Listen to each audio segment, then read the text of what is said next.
felt like, I was good and I knew what I wanted and I could actually even work, until joining uni and realizing that I cannot express myself as well, because there's also this fear that we have. We cannot even like speak in front of people.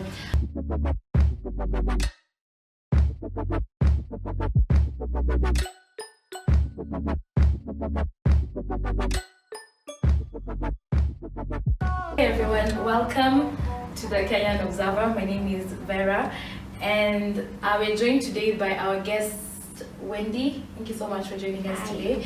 Of course, Wendy is here, and Maureen, who you'll see on the show a lot. And our conversation today is going to be about the 844 versus the IGCSE systems of education. So we realized there's obviously a new system of education right now that has replaced the 844 system of education, which we'll mention later in the conversation. But I think just to start out our conversation, and I just want to ask everyone who's joined us. Okay, so we're just people who went through the 844 system of education. Except Maureen. Yeah, Maureen went through the the fancy one. Fancy system. The fancy system, yeah. So the first question, obviously, I'm going to ask you guys is, what do you like about the 844 system of education? What don't you like? And the same on the IGCSE system of education, whether you went there or not. Of course, you know someone, you have friends. So knowing what you know, what do you like and what don't you like about either system? I think for me, what I liked about the 844 system is that it teaches you get to know who you are, especially when you go to high school. When it comes to talents, you get to know what you're good at. You get to understand, okay, fine, this is how drama works. You get to explore your talents per se, which is very good, because you learn, okay, fine, I'm good at this, let me nurture it and let me forward with it even after the system. But what I don't like about the system is that it oppresses you.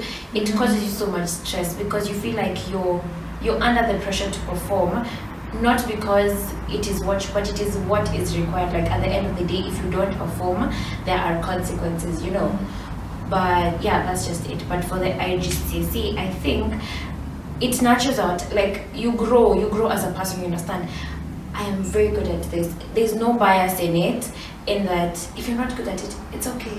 There's always something else. It gives you options of what to venture into. But the other thing is that I don't like the price point of it.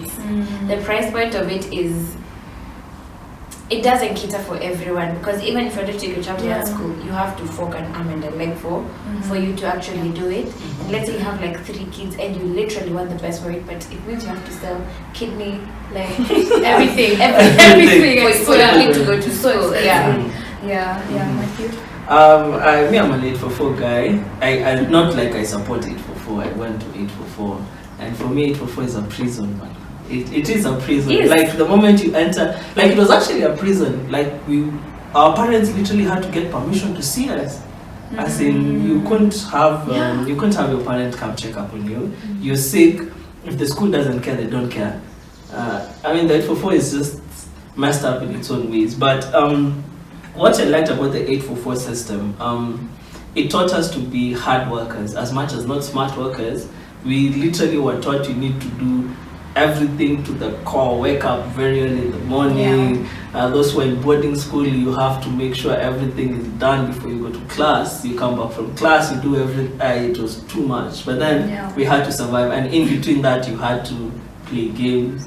You had to have your extracurricular activities. So it was a full life, I'd say, within that environment. So that's what I liked about 844.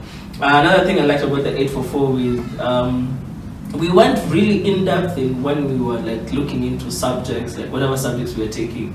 Like we really went in-depth. Like if you talk to someone from IG, no offense, but I feel like sometimes it's unnecessary though. Unnecessarily. Okay. So no,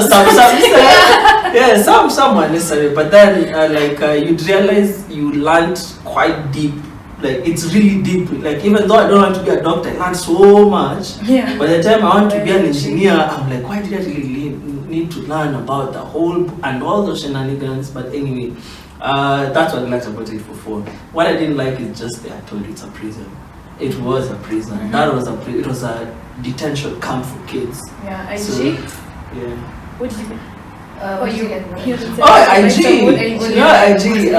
IG, I guess for the people who have interacted with, it just gives you a chance to explore who you are. I think I just keep it at that. Yeah. And IG just gives you a chance to explore who you are. You don't have to necessarily follow the norms. You just do what you think is good for you, and your teachers are there to push you to that level. So if I'm good in art, push you to that level. If I'm good in maths, then that's my area. And so I keep it at that. Okay. For me, I think 844 actually, what Matthew said, I feel like you learn the value of hard work.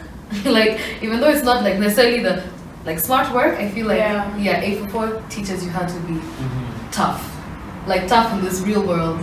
Yeah, you go out, I feel like you go out there knowing that things are not easy out there, you know? So and I even noticed it when people who had come from 844 and then joined our system, they worked hard. Like these guys worked their asses off. What? 100%. I completely think 844 makes you like man, Superman. Like, what?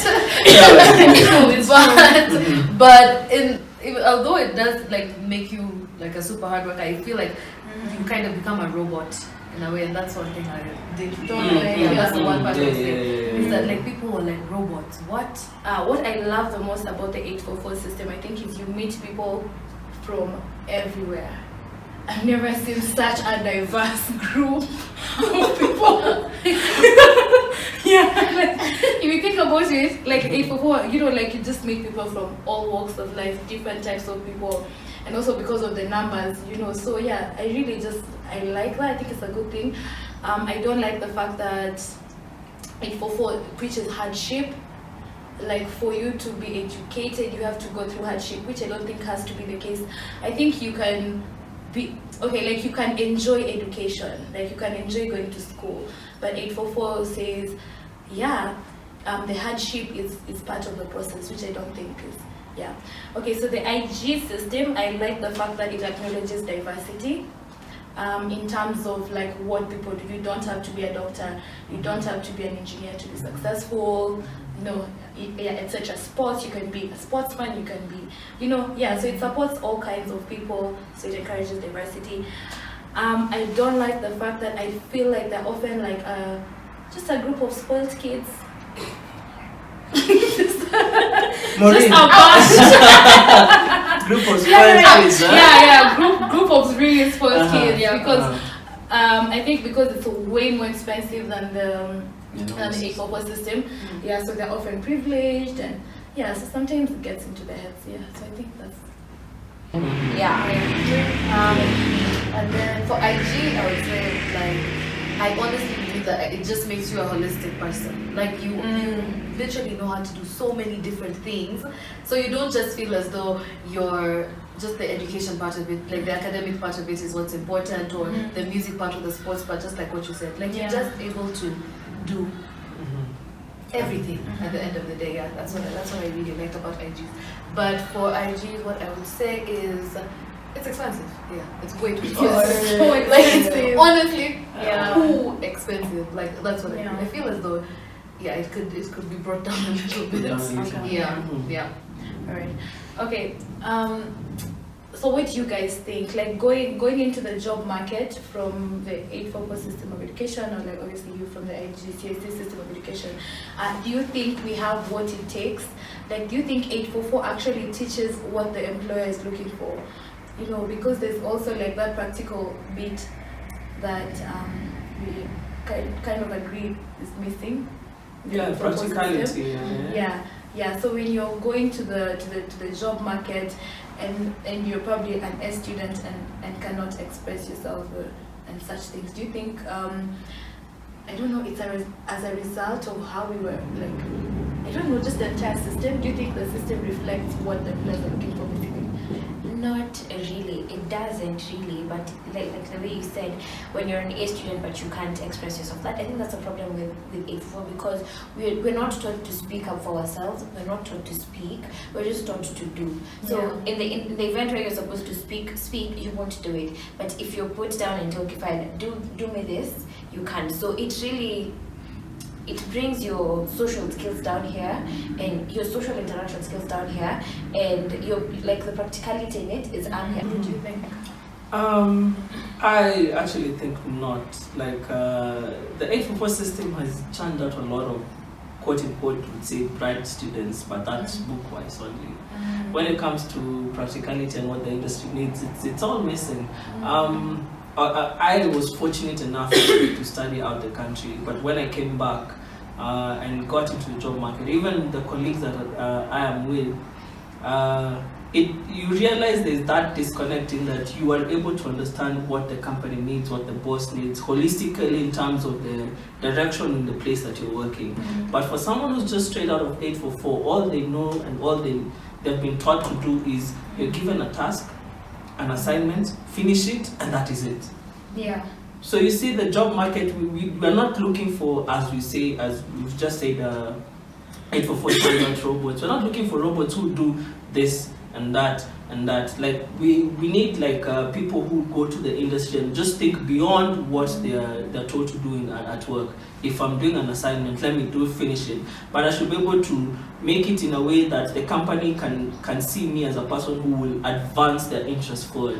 And that's why I think we'd have very many unemployed people, and it's not because they can't be able to get into the market. It's they get into the market, but our employer also sees this is a person I'm not going to be with for the next 10, 15 years. So there's a big mismatch. And that's why there's this thing going around where there are extra schools after you finish uni. Like you see like a company like, for example, Safaricom now have their own kind of quote-unquote school before you get into some of their services.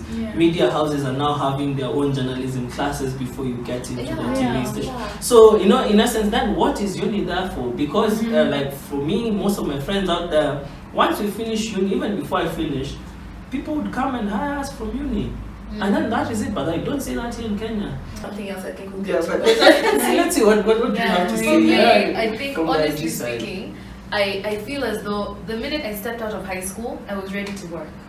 Because I got out of high school. I got done with high school in June, and in July I had a job here in Nairobi.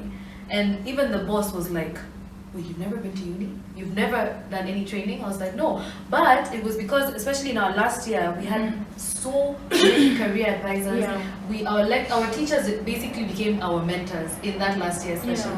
So we were able to like talk to them. They told us about the real life. They told us about the jobs, the job market. Like we basically felt as though yes, you're in your last year, and yes, you still have your academics and everything, but they seriously prepared us for the job industry. So that even though you don't go to uni, if you don't make it that far, you're still able to work and just be a diligent employee. So I think, honestly speaking, within my last year of high school, that was probably my best year because I learned so much and I was able to work immediately after. So I do feel like they prepared us for it. I feel like my experience was very different. Like coming from high school, I felt like, you know, I was good and I knew what I wanted and I could actually even work, until joining uni and realizing that I cannot express myself as well, because there's also this fear that we cannot even like speak in front of people. Like okay, Maureen went to USIU, so you've seen how people who went to 844 do the class presentations versus people who went through IGCSE. I think I realized that difference. Yeah, we'd be so scared. That was like the one thing I picked up on. I even told her. Yeah. I was like, wait, why is it the people who went to 844 can't speak? Yeah. Because in USIU, they really value like class presentations. It's a big part of your final grade. Yeah. No, So it should be. It should be. Yeah. And that's why sometimes, and I'm not even like taking USIU's whatever side or anything, but then I feel like even though like people are always trashing USIU for whatever reasons, it teaches you like a more practical approach to education. Like you can pass an interview because now you can express yourself, because you can be so good, but if you can't express yourself, there's only so far you can go. If you can't pass an interview, there's only so far you can go. If you can't like present maybe a proposal in front of a board, you know, like no company is going to want you to work for them. So that's the biggest challenge that I saw. Like from 844, there's usually that fear, and I think I'll blame our teachers. There's still a lot of fear in us. Kids and so crazy. Like they meetings, instill so much fear in us. So it's Because crazy. we're like the smartest person in class. Yeah. Even like in our classes right now in USIU, but the minute they're told to present, They shake like a leaf, They huh? shake like a leaf. They have nothing to say. They're standing in front and you're thinking, you're literally the smartest person in class. You're You literally will say something. Yeah, you would tell us like everything you know. You know? Please don't forget to share this video, like, and subscribe. Subscribe.